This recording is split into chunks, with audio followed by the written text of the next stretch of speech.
श्री राम जय राम जय जय राम। श्री राम जय राम जय जय राम। श्री राम जय राम जय जय राम। श्रीमद् वाल्मीकि रामायण का किष्किंधा कांड का 3 सर्ग अथवा 30वां सर्ग। शरद ऋतु का वर्णन तथा श्री राम जी का लक्ष्मण को सुग्रीव के पास जाने का आदेश देना। ग्रहं प्रविष्टे सुग्रीवे विमुक्ते गगने घने वर्षराष्ट्रे स्थितो रामः काम शोकाभिपीडिता। पूर्वोक्त आदेश देकर सुग्रीव तो अपने महल में चले गए और उधर भगवान श्री रामचंद्र जी भगवान श्री रामचंद्र जी जो वर्षा की रातों में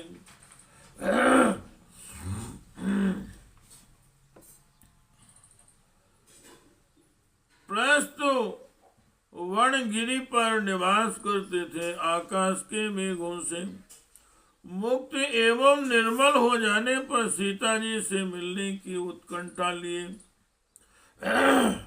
उनके विरह जन्य शोक से अत्यंत पीड़ा का अनुभव करने लगे। पांडुरं गगनं दृष्ट्वा विमलं चंद्रमंडलं शारदीं रजनीं च दृष्ट्वा ज्योत्स्नानुलेपनम्। उन्होंने देखा आकाश श्वेत वर्ण का हो रहा है, चंद्रमंडल स्वच्छ दिखाई देता है तथा शरद ऋतु की रजनी के अंगों पर चांदनी का अंगराग लगा हुआ है। यह सब देखकर वे सीता जी से मिलने के लिए व्याकुल हो उठे। काम वृत्तम चा सुग्रीवम नष्टाम चा जनकात्मजाम दृष्ट्वा कालम तीतम चा मुमोह परमातुरः।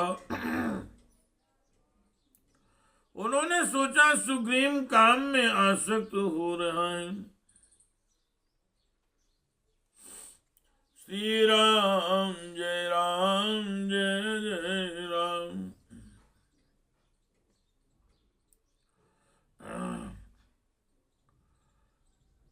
उन्होंने सोचा सुग्रीव काम में आसक्त हो रहा है।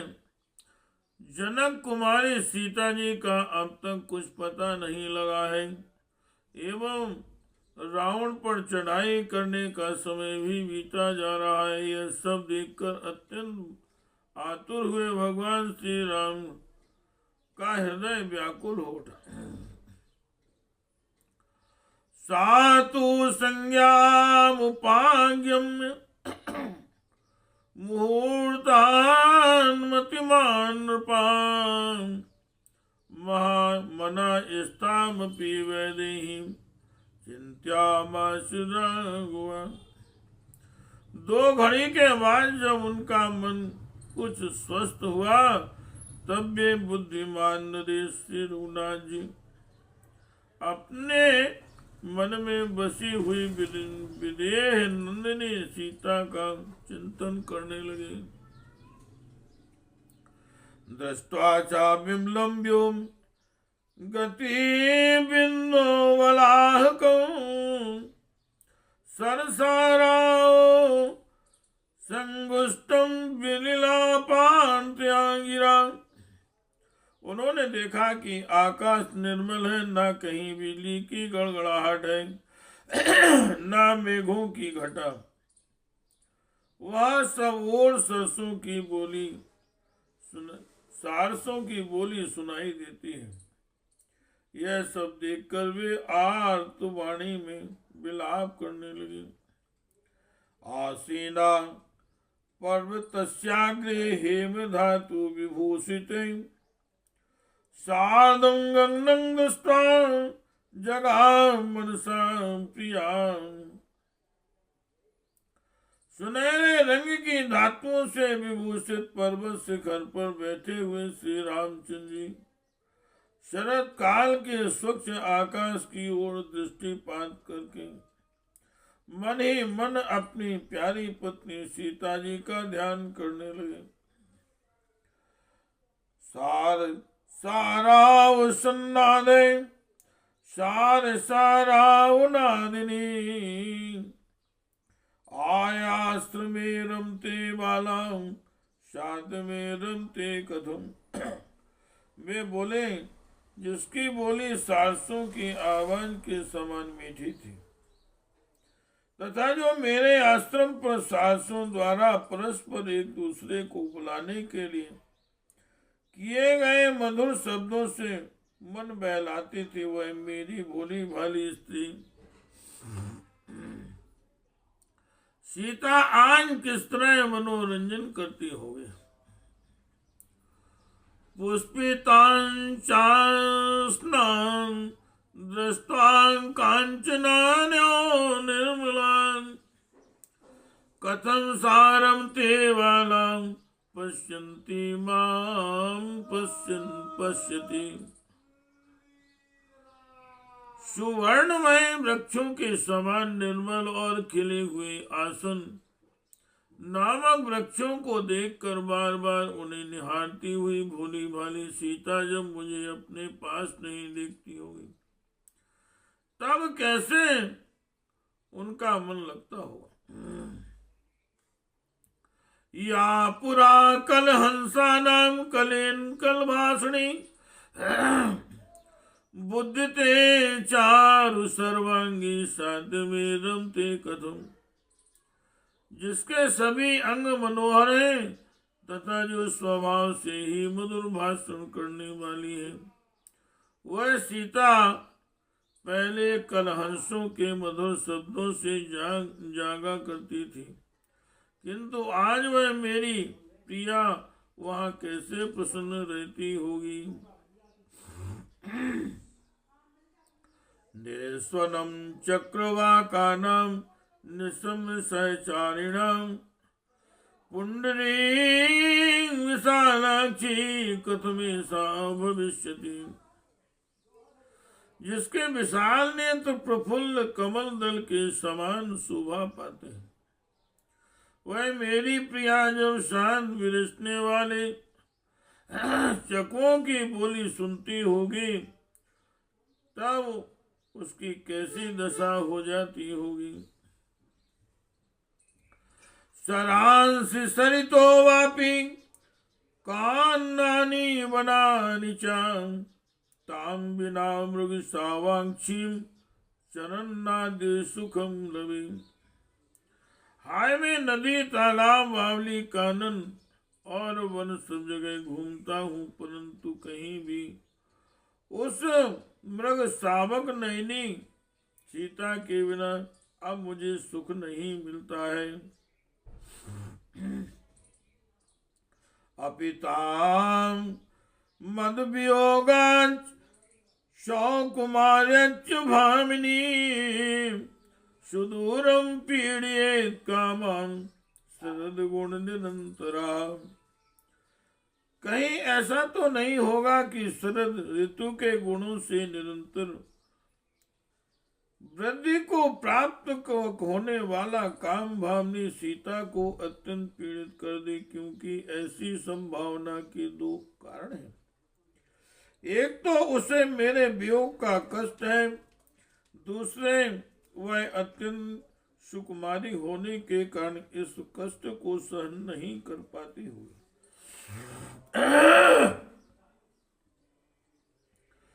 एवं आदि नरश्रेष्ठो विलाम नृपात्मजान विहंग्यो सारंगा सलिलम तीर्थेश्वरात्।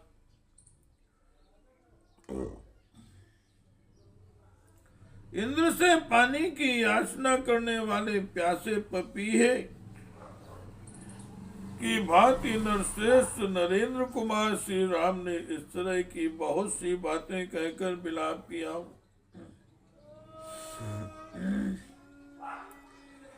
तातश्चूर्य रम्येषु फलार्थी गिरिशानुषो दादर्श पर्युपावृत्तो लक्ष्मीवान लक्ष्मणो अग्रजम। उस समय शोभाशाली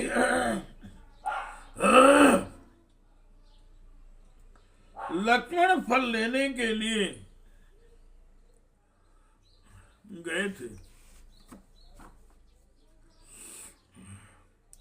पर्वत के रमणीय शिखरों पर घूम फिरकर जब लौटे तब उन्होंने अपने बड़े भाई की अवस्था पर दृष्टिपात किया।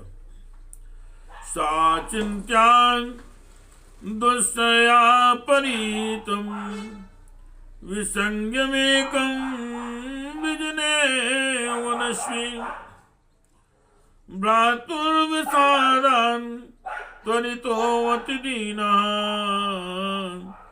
समीक्ष्य सौमित्रुवाच दीनम् समीक्ष्य सौमित्रुवाच दीनम्। वे दुस्सा चिंता में मग्न होकर अचेत से हो गए थे और एकांत में अकेले ही दुखी होकर बैठे थे। उस समय मनस्वी सुमित्रा कुमार लक्ष्मण ने जब उन्हें देखा तब वे तुरंत ही भाई के विषाद से अत्यंत दुखी हो गए और उनसे इस प्रकार बोले कि मारे कामस्य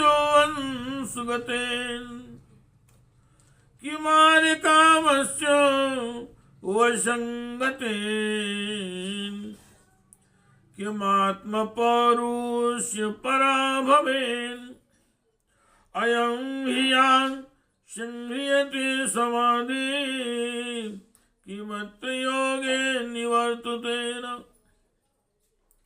और इस प्रकार काम के अधीन होकर अपने पौरुष का तिरस्कार करने से पराक्रम को भूल जाने से क्या लाभ होगा। इस लज्जाजनक रोग के कारण आपके चित्त की एकाग्रता नष्ट हो रही है। क्या इस समय योग का सहारा लेने से मन को एकाग्र करने से सारी चिंता दूर नहीं हो सकती। क्रियाभियोगम मनसा प्रसादम समाधि योगानुगतम चा कालम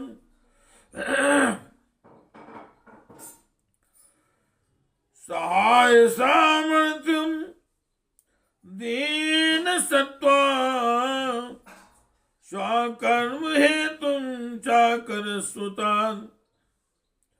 तात आप आवश्यक कर्मों के अनुष्ठान में पूर्ण रूप से लग जाइए। मन को प्रसन्न कीजिए और हर समय चित्त की एकाग्रता बनाए रखिए। साथ ही अंतःकरण में दीनता को स्थान देते हुए अपने पराक्रम की वृद्धि के लिए सहायता और शक्ति को बढ़ाने का प्रयत्न कीजिए। ना जानकी मानव वंशना तो आसना था सुलभा प्रेरण परेण ना चाग्नि चूड़ाम ज्वलितामुपेतो न दहते वीर वराय कश्चित्।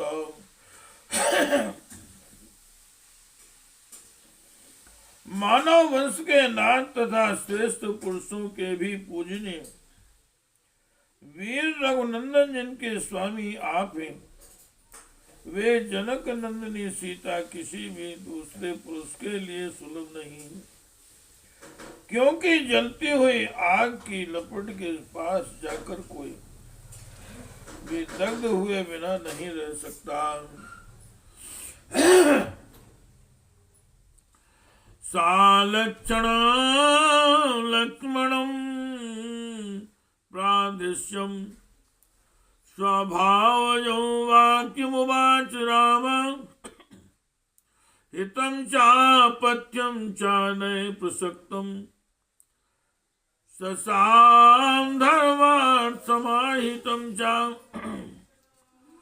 निसंशयं कार्यं वेक्तव्यम् क्रिया विशेषो अप्यनुवर्तितव्यः न तु प्रबन्धस्य दुरासदस्य कुमारवीर्यस्य फलं च चिन्त्यम्। लक्ष्मण उत्तम लक्षण से संपन्न थे, उन्हें कोई परास्त नहीं कर सकता था। भगवान श्री राम ने उनसे यह स्वाभाविक बात कही। कुमार, तुमने जो बात कही है वह वर्तमान समय में हितकर भविष्य में भी सुख पहुंचाने वाली, राजनीति के सर्वथा अनुकूल तथा साम के साथ साथ धर्म और अर्थ से भी संयुक्त है। निश्चय ही सीता के अनुसंधान कार्य पर ध्यान देना चाहिए तथा उसके लिए विशेष कार्य या उपाय का भी अनुसरण करना चाहिए, किंतु प्रयत्न छोड़कर पूर्ण रूपेण से बड़े हुए दुर्लभ एवं बलवान कर्म के फल पर ही दृष्टि रखनी उचित नहीं है। अतपन पला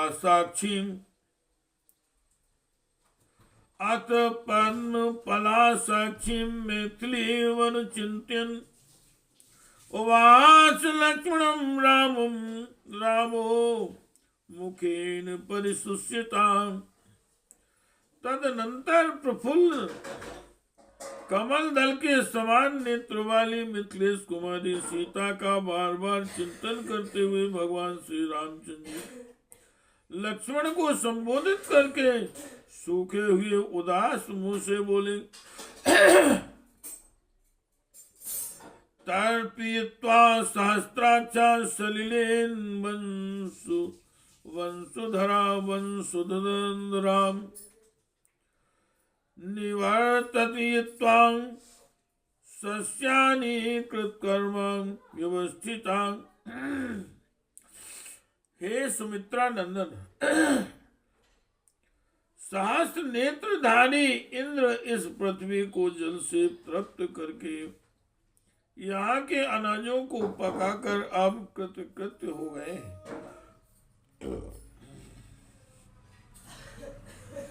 दीर्घ गंभीर निर्घोषा शैलेन्द्रुम पुरोगमा विसृज सलिलम मेघाम परिशांतान पात्म। राजकुमार देखो, जो अत्यंत गंभीर स्वर से गर्जना किया करते और पर्वतों नगरों तथा वृक्षों के ऊपर से होकर निकलते थे, वे मेघ अपना सारा जल वर्षा कर शांत हो गए हैं। नीलोत्पल दल श्यामा श्यामी कृत्वा दिशो दशा विमदायो मतांगा शांतु वेगाई पयोधरा। नील कमल दल के समान श्याम वर्ण वाले मेघ दसों दिशाओं को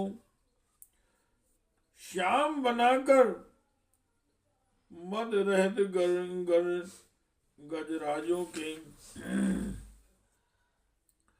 के समान वेग शून्य हो गए हैं, उनका वेग शांत हो गया है। श्री राम जय जय राम, श्री राम जय जय राम,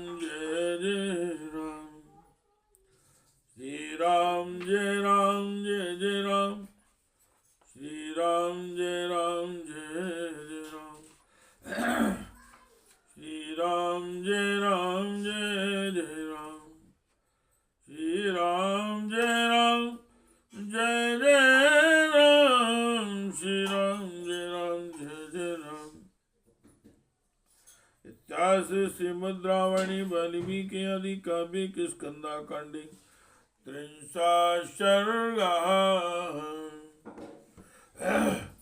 श्री राम जय जय राम, श्री राम जय